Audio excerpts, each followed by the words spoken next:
ന്യായാധിപന്മാർ 6:1-40 വരെയുള്ള വാക്യങ്ങൾ. ഗിദെയോൻ.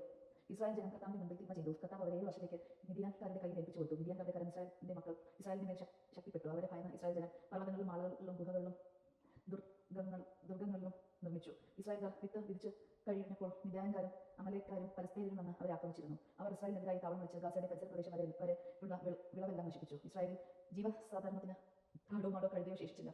അവർ കന്നുകാലികളിലും കൂടാര സാമഗ്രികളിലുമായി വെട്ടുകിളികളെ പോലെ സംഖ്യാതീതമായി വന്നുകൂടി. അവർ അവരുടെ ഒട്ടകങ്ങളും എണ്ണമറ്റവുമായിരുന്നു. അങ്ങനെ അവർ വരുന്നതോടെ ദേശം ശൂന്യമാകും. മിദ്യാൻ നിമിത്തം ഇസ്രായേൽ വളരെ ശോഷിച്ചു. അപ്പോൾ ഇസ്രായേൽ ജനം കർത്താവിനോട് സഹായത്തിന് നിലവിളിച്ചു. ഇസ്രായേൽ ജനം മിദ്യാൻകാർ നിമിത്തം കർത്താവിനോട് നിലവിളിച്ചു. അപ്പോൾ ഇസ്രായേലിന് അവിടെ നിന്ന് ഒരു പ്രവാചകരെ അയച്ചു. അവൻ അവരോട് പറഞ്ഞു, ഇസ്രായേൽ ദൈവമായ കർത്താവ് അരുളി ചെയ്യുന്നു, ഈജിപ്തിൽ നിന്ന് ദാസ്യ ഭാഗത്ത് നിന്ന് നിങ്ങളിലേക്ക് ഇറക്കിക്കൊണ്ടുവന്നു. ഈജിപ്തുകാരുടെയും പീഡകരുടെയും കയ്യിൽ നിന്ന് ഞാൻ നിങ്ങളെ മോചിപ്പിച്ചു. നിങ്ങളുടെ മുമ്പിൽ അവരെ ഞാൻ തുരത്തി. അവരുടെ ദേശം നിങ്ങൾക്ക് തന്നു. ഞാൻ നിങ്ങളെ ഉദ്ബോധിപ്പിച്ചു. ഞാനാണ് നിങ്ങളുടെ ദൈവമായ കർത്താവ്. നിങ്ങൾ വസിക്കുന്ന ദേശത്ത് അവരോരുടെ ദൈവന്മാരെ നിങ്ങൾ വന്ദിക്കരുത്. എന്നാൽ എന്റെ വാക്ക് നിങ്ങൾ വകവച്ചില്ല. അന്നൊരിക്കൽ കർത്താവിന്റെ ദൂതൻ അഫ്രായിൽ നിന്ന് അബിയേസർ വംശജനായ യോവാഷിന്റെ ഓക്കമരത്തിന്റെ കീഴിലിരുന്നു. യോവാഷിന്റെ പുത്രൻ ഗിദെയോൻ മിദ്യാൻകാർ കാണാതിരിക്കാൻ വേണ്ടി മുന്തിരി ചക്കിൽ ഗോതമ്പ് നിരക്കുകയായിരുന്നു. കർത്താവിന്റെ ദൂതൻ അവൻ പ്രത്യക്ഷപ്പെട്ട് പറഞ്ഞു, വീരനും ശക്തനുമായ മനുഷ്യ, കർത്താവ് നിന്നോട് കൂടെ. ഗിദെയോൻ ചോദിച്ചു, പ്രഭു കർത്താവെ, ഞങ്ങളോടുകൂടി ഉണ്ടെങ്കിൽ എന്തുകൊണ്ടാണ് ഇതെല്ലാം ഞങ്ങൾക്ക് സംഭവിക്കുന്നത്? ഈജിപ്തിൽ നിന്ന് കർത്താവ് ഞങ്ങളെ കൊണ്ടുവന്നില്ലയോ എന്ന് പറഞ്ഞുകൊണ്ട് തങ്ങളുടെ പൂർവികന്മാർ വിവരിച്ചു തന്ന അവിടുത്തെ അത്ഭുത പ്രവൃത്തികൾ എവിടെ? എന്നാൽ ഇപ്പോൾ കർത്താവ് ഞങ്ങളെ ഉപേക്ഷിച്ച് മിദ്യാൻകാരുടെ കയ്യിൽ ഏൽപ്പിച്ചിരിക്കുന്നു. കർത്താവ് അവന്റെ നേരെ തിരിഞ്ഞു പറഞ്ഞു, നിന്റെ ശക്തിയോട് കൂടെ പോയി ഇസ്രായേലിലെ മിദ്യാൻകാരുടെ കയ്യിൽ നിന്ന് മോചിപ്പിക്കുക. ഞാനാണ് നിന്നെ അയക്കുന്നത്. ഗിദെയോൻ പറഞ്ഞു, അയ്യോ കർത്താവ്, ഇസ്രായേലിനെ രക്ഷിക്കാൻ എനിക്ക് എങ്ങനെ കഴിയും? മാനസയുടെ ഗോത്രത്തിൽ എന്റെ വംശം ഏറ്റവും ദുർബലമാണ്. എന്റെ കുടുംബത്തിൽ ഏറ്റവും നിസ്സാരനുമാണ് ഞാൻ. കർത്താവ് അവനോട് പറഞ്ഞു, ഞാൻ നിന്നോട് കൂടെ ഉണ്ടായിരിക്കും. ഒറ്റയാളെന്ന പോലെ മിദ്യാൻകാരെ നീ നിഗ്രഹിക്കും. അവൻ പറഞ്ഞു, അവിടെ നിന്ന് ഞാൻ സംതൃപ്തനാണെങ്കിൽ അവിടെ നിന്നോട് സംസാരിക്കുന്നത് എന്നതിന് ഒരു അടയാളം തരണം. ഞാൻ തിരിച്ചു വരുന്നവരെ ഇവിടെ നിന്ന് പോകരുത്. ഞാൻ എന്റെ കാഴ്ച തിരിച്ചു മുൻപിൽ കൊണ്ടുവരട്ടെ. അവിടെ നിന്ന് പറഞ്ഞു, നീ തിരിച്ചു വരുന്നവരെ ഞാൻ അവിടെ കാത്തിരിക്കാം. ഗിദെയോൻ വീട്ടിൽ പോയി ഒരു ആട്ടിൻകുട്ടിയെ പാകം ചെയ്ത് ഒരു ഏഫമാവ് കൊണ്ട് പുളിപ്പില്ലാത്ത അപ്പം ഉണ്ടാക്കി മാസം ഒരു കുട്ടയിലിട്ട് ചാറ് ഒരു പാത്രത്തിലാക്കി ഒക്കമരത്തിന്റെ കീഴിൽ കൊണ്ടുവന്ന് അവന് കാഴ്ച വെച്ചു. ദൈവദൂതൻ പറഞ്ഞു, ഇറച്ചി പുളിപ്പില്ലാത്ത അപ്പം എടുത്ത് ഈ പറമ്പിൽ വയ്ക്കുക, ചാറതിന് മേൽ ഒഴിക്കുക. അങ്ങനെ അവൻ അങ്ങനെ ചെയ്തു. അപ്പോൾ കർത്താവിന്റെ ദൂതൻ കയ്യിലിരുന്ന വഴിയുടെ ഒരു വിരൽ കൊണ്ട് ഇറച്ചി പുളിപ്പില്ലാത്ത അപ്പവും തൊട്ട് പാറയിൽ നിന്ന് ഉയർന്ന മാംസവും ധരിപ്പിച്ചു. ദൂതൻ അവന്റെ ദൃഷ്ടിയിൽ നിന്ന് മറിഞ്ഞു. അപ്പോൾ കർത്താവിന്റെ ദൂതനായിരുന്നു എന്ന് ഗിദെയോൻ അപ്പോൾ മനസ്സിലാക്കി. അവൻ പറഞ്ഞു, ദൈവമായ കർത്താവെ, ഇതാ ഞാൻ കർത്താവിന്റെ ദൂതനെ മുഖം കണ്ടിരിക്കുന്നു. കർത്താവ് പറഞ്ഞു, സമാധാനമായിരിക്കുക, ഭയപ്പെടേണ്ട, നീ മരിക്കുകയില്ല. ഗിദെയോൻ കർത്താവിന് ഒരു ബലിപീഠം പണിതു. അതിനെ യഹോവ യാഹ്വേ ഷലോം എന്ന് പേരിട്ടു.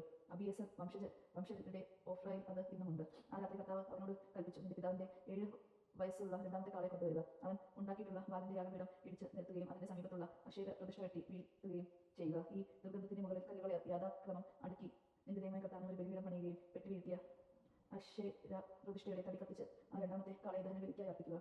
ഗിദെയോൻ വേലക്കാരിൽ 10 പേരെയും കൂട്ടി പോയി. കർത്താവ് പറഞ്ഞതുപോലെ ചെയ്തു. എന്നാൽ അവന്റെ കുടുംബക്കാരെയും പട്ടണവാസികളെയും ഭയന്ന് പകലില്ല രാത്രിയാണ് അത് ചെയ്തത്. അതിരാവിലെ പട്ടണവാസികൾ ഉണർന്നപ്പോൾ ബാലിയുടെ യാഗപീഠം തകർന്നിരിക്കുന്നതും അടുത്തുണ്ടായിരുന്ന അക്ഷേര പ്രതിഷ്ഠ നശിപ്പിക്കുന്നതും പുതുതായി പണിത ബലിപീഠത്തിന് രണ്ടാമത്തെ കാളെ അർപ്പിച്ചിരിക്കുന്നത് കണ്ടു. ആരാണത് ചെയ്തത്? അവർ പരസ്പരം ചോദിച്ചു. അന്വേഷണത്തിൽ യോവിന്റെ പുത്രനായ ഗിദെയോനാണെന്ന് അത് ചെയ്തതെന്ന് തെളിഞ്ഞു. അപ്പോൾ പട്ടണവാസികൾ യോവാഷിനോട് പറഞ്ഞു, എന്റെ മകൻ ബാലിന്റെ യാഗപീഠം ഇടിച്ച് നശിപ്പിച്ചു, അടുത്തുള്ള അക്ഷേരായി വെട്ടുവീഴ്ത്തി. അവൻ ഇവിടെ കൊണ്ടുവരിക, അവൻ മരിക്കണം. തനിക്കെതിരായി അണിഞ്ഞിരിക്കുന്നവരോട് യാവോഷ് ചോദിച്ചു, നിങ്ങൾ ബാലിനു വേണ്ടി പോരാടുന്നുവോ? അവന് വേണ്ടി നിൽക്കുന്നവരെല്ലാം പ്രഭാതത്തോടെ വധിക്കപ്പെടും. അവൻ ദൈവമാണെങ്കിൽ സ്വയം പോരട്ടെ. അവൻ യാഗപീഠമല്ല നശിപ്പിച്ചിരിക്കുന്നത്. അവൻ ബാലിന്റെ യാഗപീഠം ഇടിച്ചു കളഞ്ഞതിനാൽ ബാൽ തന്നെ അവനെതിരായി മത്സരിക്കട്ടെ എന്ന അർത്ഥമുള്ള ജെറുബ്ബാൽ എന്ന അവൻ പേര് ലഭിച്ചു. മിദ്യാൻകാരും അമലേരിയരും പലസ്തീനും ഒന്നിച്ചുകൂടി ജോർദാൻ കടന്ന് ഇസ്രായേൽ താഴ്വരയിൽ താവളം പിടിച്ചു. കർത്താവിന്റെ ആത്മാവ് ഗിദെയോനിൽ ആവസിച്ചു. അവൻ കാഹളം ഊതി. തന്നെ പിന്തുടരുവാൻ അബിയേസർ വംശജരായ ആഹ്വാനം ചെയ്തു.